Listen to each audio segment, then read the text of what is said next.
What once was hidden in darkness is now coming to light. The evil underbelly of Hollywood and the global elite are being exposed now more than ever before. This is great to see, and it's even our duty to God to point out what is evil and to help people turn away from it, and have no fellowship with the unfruitful works of darkness, but rather expose them. One person who's been making a lot of news recently doing this is Ryan Garcia.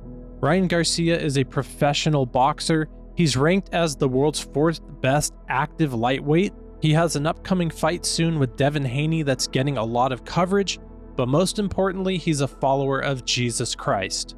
First, before I want to say anything, I want to look up above and thank God, my Father in heaven, for all the wisdom he gives me. I want to thank the King of Kings, Jesus Christ. I also want to say, the one thing I want to encourage everybody in this arena is to try to fulfill what God has in store for your life, and that's what I'm doing right now.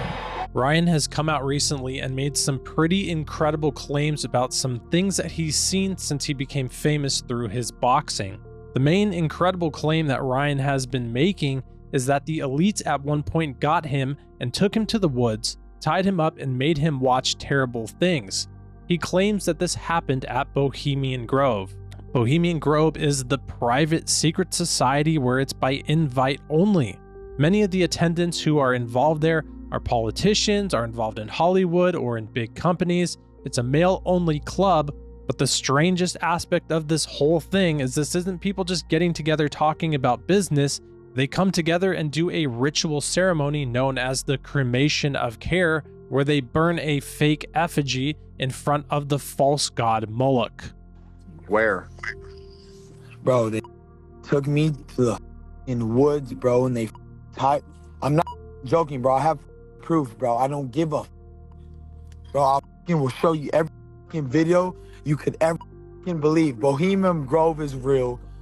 They tied me down and they made me watch, dog. I absolutely don't give a anymore. Looking further into this, Ryan Garcia has drummed up a lot of controversy over the past few months, making what some people claim very wild and outlandish claims. So it's very important to pray for God's discernment on anything that we hear going on in the world, but it's undeniable that there is evil people in the world doing very wicked, evil things. Epstein's Island for years was called a conspiracy, but now we know that everything about that was completely true.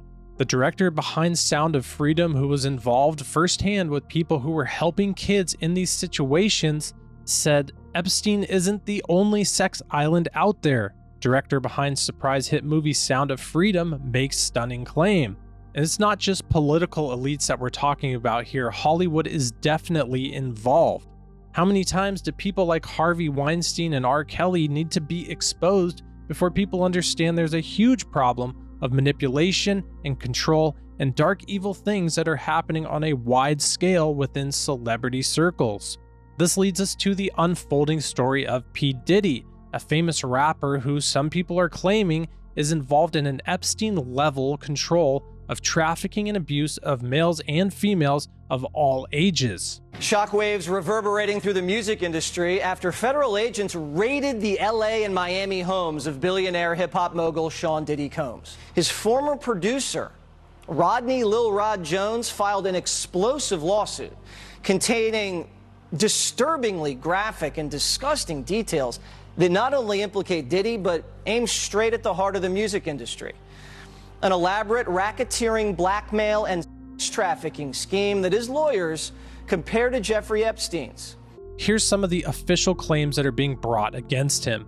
Among the specific acts where Combs used vast sums of cash, drugs, fake promises of career opportunities to access music industry executives, and circumstances that have prompted defendants of multiple organizations to specifically raise questions about Combs' trafficking. Here's a clip of one of P. Diddy's neighbors, and just hear what he has to say about what's going on at his neighbor P. Diddy's house. Tell him stop bringing all the minors over here late at night. I live right next to him. He do too much.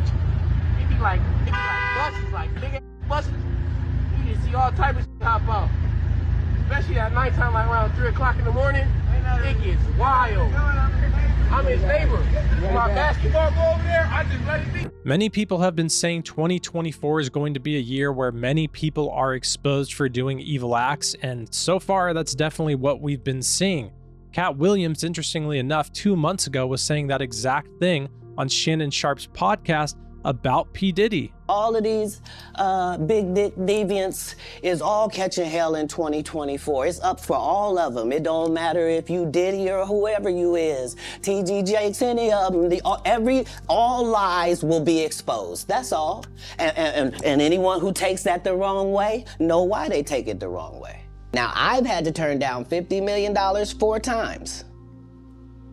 4 times. Just to protect my integrity, because P. Diddy be wanting to party. And you gotta tell him no. You got to tell him no. I did.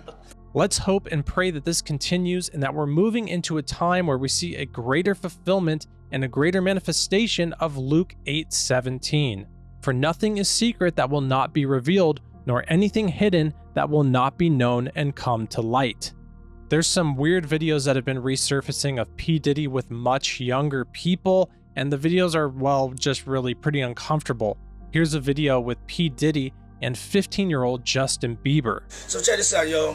Justin, you ever seen the movie 48 Hours? Right now, he's having 48 hours with Diddy, him and his boy.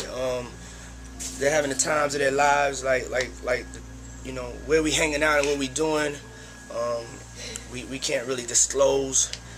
But it's definitely a 15-year-old's dream. You know, I have been given custody of him. You know, he signed to Usher. I'm signed to Usher. I had legal guardianship of Usher when you know he did his first album. I did Usher's first album. I don't have legal guardianship of him, but for the next 48 hours, he's with me. So and we gonna go full crazy. I'm going crazy. You hear P. Diddy in this clip say that he had guardianship of Usher when he was 14, and this is true. When the rapper Usher was 14, he went to live with P. Diddy in his home in New York City for months. This seems to be what started Usher's career. But here you can see when Usher's asked about if that's the type of environment that a child should be living in with P. Diddy, well, he gives a pretty clear answer. You know, what like a life. Yeah, it's pretty crazy. 14 years old. You're a dad now. Would you ever send your kid to Puffy camp? Hell no. See? It's really heartbreaking to hear that and then take all this information into the full picture and then see this next video of P. Diddy talking about how he adopted this young girl. It's pretty hard to think that his motives for this were genuine and pure. My name's Ava. I'm a Scorpio. No. What's your last name? Oh, Ava Combs. What's your other last name? Ava Baroni. Eva Baroni Combs? Yes, it's breaking news. Diddy adopted a white child. I want you to tell them the story about how I adopted you. Basically, our sisters. All 4 of us. So. 6 and months, then baby. I always come over. Yes. And it's Ava Baroni Combs. Come on. Let's go.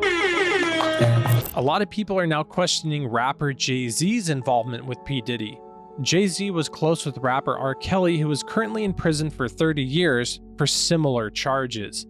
Jay-Z has a lot of questionable associates too, and him and P. Diddy seem to be pretty close, so people are now looking into all these connections to see who and why all these people are so close with each other. This is a time where you really have to take this biblical truth to heart and live by it. Do not be deceived. Bad company corrupts good character.